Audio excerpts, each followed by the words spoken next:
किसान बीरू बहुत मेहनती और गांव का सबसे समझदार इंसान था। लोग उसका बहुत आदर करते थे। हर साल बीरू की फसल सोना उगलती थी। एक बार बीरू जब राज्य का कर जमा करने राजमहल पहुंचा तो उसने देखा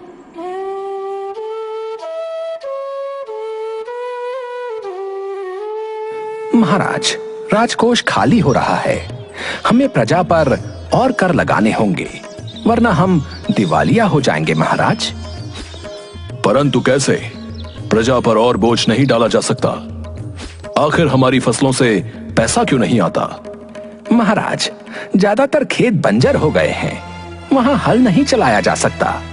इसका असर फसलों पर भी पड़ता है महाराज। वीरू को पता था कि महाराज के लोग शाही खेतों में मेहनत से काम नहीं करते, लेकिन महाराज की समस्या सुनकर वो काफी परेशान हो जाता है और उसे एक उपाय सूझता है।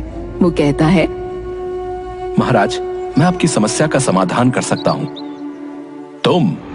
तुम एक साधारण किसान हो। माना कि तुम्हारे खेतों में अच्छी फसलें होती हैं और तुम्हें हर चीज की काफी अच्छी समझ है, पर ये शाही मामला है। महाराज, आप मेरे ऊपर एक बार विश्वास करके देखें। मेरे पास एक सुनहरी मुर्गी है जो हर रोज एक सोने का अंडा देती है। क्या तुम सच कह रहे हो? क्या सच में तुम्हारे पास कोई जादुई सुनहरी मुर्गी है? याद रखो, ये कोई मजाक हुआ तो तुम्हारा सर धड़ से कट सकता है। अरे महाराज, मेरी ऐसी हैसियत कहां जो मैं आपके साथ मजाक कर सकूं। ये मुर्गी मैं आपको दे सकता हूं, लेकिन एक ही मुश्किल है। अगर ये मुर्गी आपके पास आ जाए तो राज्य में सोने की कमी खत्म हो जाएगी। कैसे मुश्किल है? महाराज के लिए भी क्या कोई समस्या इतनी बड़ी हो सकती है जिसे वो खत्म ना कर सकें? तुम निडर होकर बताओ। इस मुर्गी को केवल खेत में ही रखा जा सकता है। ये अंडे खेतों में देती है। जितना ज्यादा बड़ा खेत होगा उतने ज्यादा ये अंडे देगी। जितनी ज्यादा मिट्टी मुलायम होगी उतने ज्यादा अंडे सुरक्षित रहेंगे। यह भी कोई मुश्किल बात है? मंत्री जी, अब सैनिकों को आदेश दीजिए कि कल से ही शाही खेतों में अच्छी तरह से हल चलाकर वहां की मिट्टी को मुलायम कर दिया जाए। वीरू, खेतों की मिट्टी मुलायम हो जाने के बाद तुम अपनी मुर्गी को शाही खेतों में छोड़ देना। उसके सोने के अंडे लेने हम स्वयं जाएंगे। राजा के सिपाही पूरे राज्य के खेतों की मिट्टी को नरम बनाने के लिए उसमें हल चलाने लगते हैं। मिट्टी को खूब नरम बना दिया जाता है। खेतों की जुताई देखकर वीरू चुपचाप जाकर वहां अनाज के बीज बोआता है। खेतों की खुदाई हुए 5 दिन हो चुके हैं। अब तक तो मुर्गी ने कहीं सोने के अंडे दिए होंगे। मैं जरा अंडे लेकर आता हूं। महाराज खेत में पहुंचकर देखते हैं कि मुर्गी ने अंडे तो दिए हैं, लेकिन मुर्गी के अंडे साधारण मुर्गी की तरह थे। उसे वीरू के ऊपर बहुत गुस्सा आता है। वीरू कहाँ है? उसने हमें धोखा दिया। वीरू को लाया जाता है। महाराज, मिट्टी पर केवल हल चलाया गया है। अभी मिट्टी को पानी की जरूरत है, तब जाकर मिट्टी पूरी तरह से नरम होगी और मेरी मुर्गी अंडे देगी। आप खेतों में पानी डलवाने का इंतजाम करवा दीजिए। महाराज के सैनिक खेतों में सिंचाई भी कर देते हैं। कुछ दिनों बाद वीरू के लगाए बीजों से बढ़िया पौधे निकलने लगते हैं। 1 महीने बाद महाराज जब वापस खेत में जाते हैं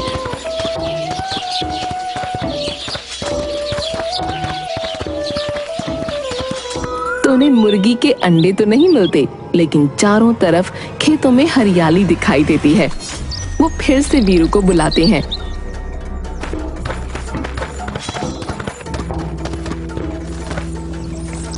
वीरू, तुम्हें जरा भी अपनी जान का डर नहीं। तुमने हमें धोखा दिया है। तुम्हारी मुर्गी सोने के अंडे नहीं देती। महाराज, असली खजाना मेहनत और ईमानदारी में है। शाही खेतों में सही समय पर जुताई और सिंचाई हो, बेहतरीन फसल होगी। जिसको बेचकर अच्छा खासा मुनाफा होगा और राजकोष सोने से भर जाएगा। तू सही कह रहा है, मुझे अपनी गलती समझ आ गई। तुम बहुत समझदार हो। मैं चाहता हूं कि तुम मेरे सलाहकार बन जाओ। वीरू महाराज का सलाहकार बन जाता है। महाराज वीरू को बहुत से उपहार देते हैं। सब कुछ बहुत अच्छा चल रहा होता है कि एक दिन महाराज के पास सूचना आती है। दुहाई हो महाराज, राज्य में बड़ी मुसीबत आ गई है।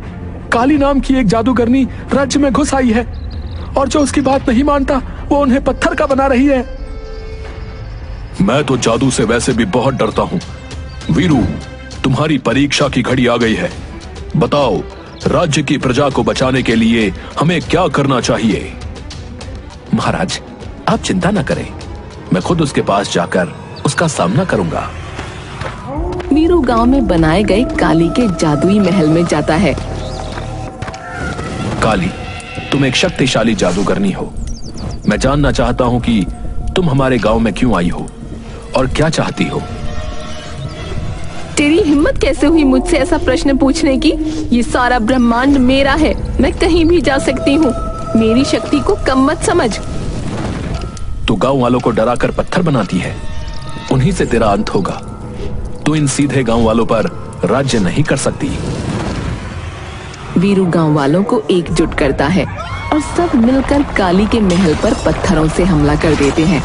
काली इस अचानक हमले से घबरा जाती है और गायब हो जाती है। महाराज बहुत खुश होते हैं और वीरू को मंत्री बना देते हैं। ये देखकर राजा का मंत्री वीरू से ईर्ष्या के कारण उसे बदनाम करने की योजना बनाता है। ये वीरू तो महाराज का बड़ा ही चहेता बनता जा रहा है। अगर इसे जल्दी ही नहीं रोका गया तो महाराज इसे एक दिन प्रधानमंत्री बना देंगे और हम सबको इसके नीचे काम करना पड़ेगा। इसे महाराज की नजरों से नीचे गिराने के लिए मुझे जादूगरनी काली से मिलना होगा। मंत्री जादूगरनी काली से मिलता है। काली, मुझे वीरू को खत्म करने में मदद करो। बदले में मैं तुम्हें राज्य का आधा हिस्सा दूंगा। वीरू को हराना आसान काम नहीं है। वो बहुत चतुर है, आपने देखा नहीं? उसने मेरे जैसी शक्तिशाली जादूगरनी को भी 1 मिनट में हरा दिया। लेकिन उसने मुझसे दुश्मनी कर ली है। मुझे उसको इसका मजा चखाना ही होगा। मैं अपनी जादुई ताकत से उसे अपने जादुई जाल में फंसा लूंगी। जैसा मैं कहती हूँ आप बस वैसा करना। काली वीरू को फंसाने के लिए मंत्री को जादुई बीज देती है। तुम इस बीज को चुपचाप वीरू के खेत में लगा दो और दूसरा राजा के खेत में। वीरू के बीज में एक ही दिन में पेड़ निकल आएगा और सोने के सेब फलने लगेंगे। राजा के पेड़ से लोहे के सेब निकलेंगे। मंत्री बीज लेकर राजा के पास जाता है और कहता है, महाराज, देश की भलाई के लिए मैंने कड़ी तपस्या की। मेरी तपस्या से खुश होकर एक परी ने मुझको ये बीज दिया है और कहा है कि अपने राज्य के सबसे समझदार व्यक्ति के हाथों से इसे खेत में लगवा दो, तो इसमें से सोने के सेब निकलेंगे। महाराज, शाबाश, तुम सचमुच देशभक्त हो। ये बीज वीरू को दे दो, क्योंकि राज्य का सबसे समझदार व्यक्ति वही है। वो ये जादुई बीज हमारे शाही खेतों में लगा देगा और फिर सोने के सेबों की फसल हमारे खजाने को और बढ़ा देगी। मंत्री वीरू को लोहे के सेबों वाला बीज दे देता है और उसे शाही खेत में लगाने को कहता है।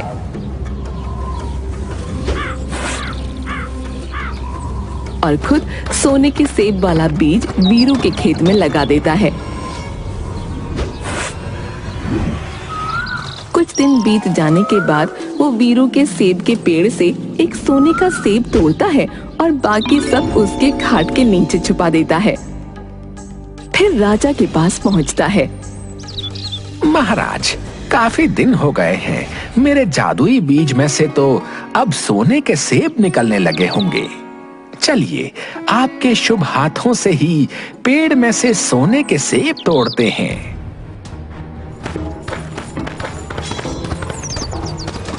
जब राजा वहां पहुंचते हैं तो पेड़ पर लगे हुए लोहे के सेब देखकर हैरान हो जाते हैं। उसी समय मंत्री काली की योजना के अनुसार सोने का सेब राजा को देता है। अरे, हमारे खेतों में तो लोहे के सेब उगे हैं, तो फिर तुम ये सोने का सेब कहां से ले आए? महाराज, मुझे माफ करें, लेकिन मैंने देश के खजाने को भरने के लिए जादुई बीज शाही खेत में लगाने के लिए वीरू को दिया। ये सोने का सेब मैं वीरू के खेत से लेकर आया हूं। वीरू, मैंने उस पर इतना विश्वास किया और उसने मुझे धोखा दिया। वीरू को मेरे सामने पेश किया जाए। वीरू को राजा के सामने लाया जाता है तो राजा बीज के बारे में पूछता है। महाराज, मुझे किसी बीज के बारे में कुछ नहीं पता। वीरू के घर की तलाशी ली जाए, अपने आप सच्चाई सामने आ जाएगी। जब सिपाही वीरू के घर की तलाशी लेते हैं तो उसकी खाट के नीचे उन्हें सोने के सेब मिलते हैं। वीरू को जेल में डाल दिया जाता है। गांव वाले निराश हो जाते हैं। राजा वीरू को जेल में डाल देता है। वीरू के बेटे मुन्ना को जब इस बात का पता चलता है तो उसे महाराज पर बहुत गुस्सा आता है और वो अपने पिता को बचाने के लिए काली के महल में जाने को तैयार हो जाता है। सब लोग उसे समझाते हैं। काली महल में जाने का खतरा मत उठाओ। उसकी जादू की शक्तियां बहुत शक्तिशाली हैं। वो तुमको भी पत्थर का बना देगी। ये आप क्या कह रहे हैं? पिताजी इस गांव के रक्षक थे। पिताजी इस समय जेल में हैं। पिताजी को बचाने के लिए मैं अपनी जान की परवाह नहीं करूंगा। उनके बिना गांव भी खतरे में है। गांव में रहने वाली मुन्ना की दादी उसे समझाते हुए कहती हैं, देख मुन्ना, जादूगरनी काली की शक्ति शैतानों की ताकत पर टिकी है। उसे हराने के लिए तुझे महामाया की सच्ची शक्ति की जरूरत है। हाँ, मैं तुझे महामाया का सबसे शक्तिशाली मंत्र सिखा सकती हूँ। तेरा कोई बाल भी बांका नहीं कर पाएगा। दादी उसे माँ महामाया का शक्तिशाली मंत्र सिखाती है। मुन्ना काली के महल की ओर जाता है। काली के महल में अंदर जाने के लिए कोई दरवाजा नहीं था, इसलिए मुन्ना दादी का सिखाया हुआ माँ महामाया का मंत्र पढ़ने लगता है। मंत्र पढ़ते ही काली का महल हिलने लगता है और काली घबराकर महल से बाहर आ जाती है। मुन्ना को देखकर उसका चेहरा क्रोध से लाल हो जाता है। तू मेरी शक्तियों को ललकारने आया है? तेरी इतनी हिम्मत? काली, बुराई सच्चाई से जीत नहीं सकती। अब माँ महामाया की सच्ची शक्ति तुझे खत्म कर देगी। इससे पहले कि काली अपने मंत्र से मुन्ना को पत्थर का बनाती, मुन्ना जोर जोर से दादी का बताया हुआ मंत्र पढ़ने लगता है, जिसकी शक्ति से काली अपनी शक्तियों को खो देती है और एक साधारण महिला में बदल जाती है। देखो काली, सच्चाई की ताकत ने तुम्हारी सारी काली शक्तियों को हरा दिया है। अगर तुम सचमुच जीना चाहती हो तो तुम्हें महाराज के सामने बताना होगा कि सच्चाई क्या है, वरना माँ माया की शक्ति से नहीं बचोगी। मुन्ना काली को ले जाता है जहाँ गांव वाले और राजा इकट्ठा होते हैं। काली सबको सच्चाई बताती है कि वीरू से बदला लेने के लिए उसने मंत्री के साथ मिलकर ये योजना बनाई थी। महाराज वीरू को छोड़ देते हैं और काली को सच बोलने के लिए बहुत सारे उपहार दिए जाते हैं। अपना इतना सम्मान देखकर काली को पहली बार बहुत अच्छा महसूस होता है। वो सोचती है, आज तक कभी किसी ने मुझसे इतना प्रेम नहीं किया, इतना सम्मान नहीं दिया। मुझे भी बुरी शक्तियों का साथ छोड़कर सच्ची शक्तियों को अपना लेना चाहिए। काली गांव वालों से इजाजत मांगती है कि उसे उसी गांव में रहने दिया जाए। गांव वाले वीरू से सलाह लेते हैं। जब कोई अपनी गलती को पहचान कर पश्चाताप करे तो उसे माफ कर देना चाहिए। मेरी तो यही सलाह है कि काली को गांव में रहने दिया जाए। वीरू के कहने पर गांव वाले काली को गांव में रहने की अनुमति देते हैं। कुछ समय बाद गांव में अकाल पड़ता है।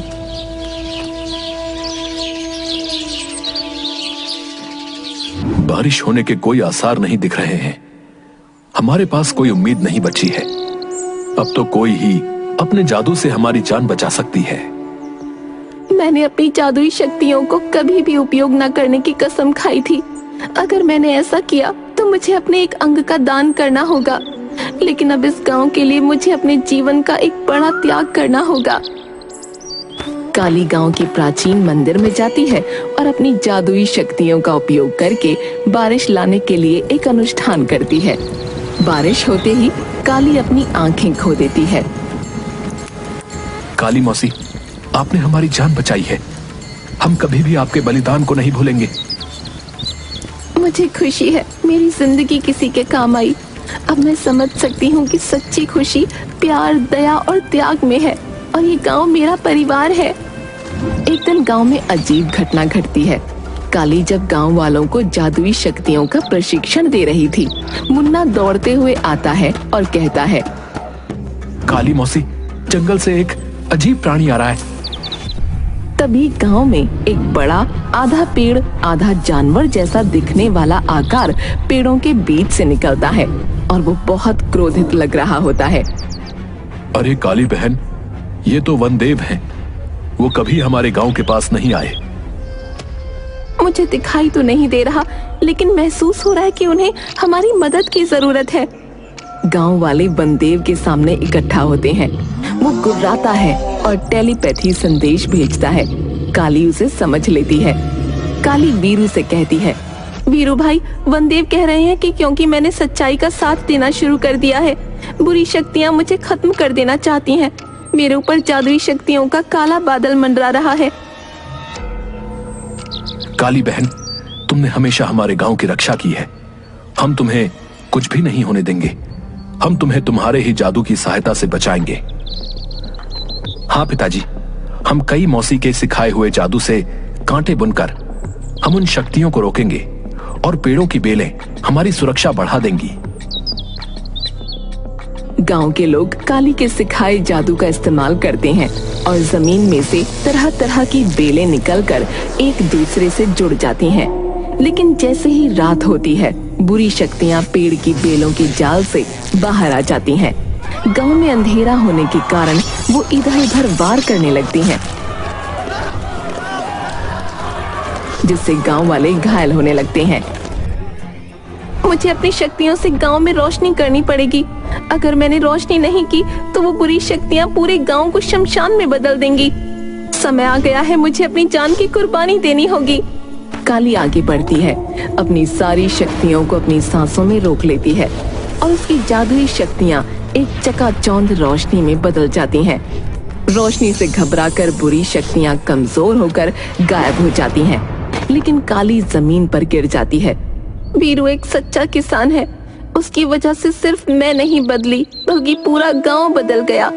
असली जादू सच्चाई और मेहनत में, आपसी प्रेम में होता है। मैं चाहती हूँ कि मेरा ये गांव हमेशा इस बात को याद रखे। ऐसा कहने के बाद काली की मृत्यु हो जाती है, लेकिन जादूगरनी काली के इस त्याग को कभी भी कोई नहीं भूला और गांव का नाम बदलकर कालीपुर रख दिया गया।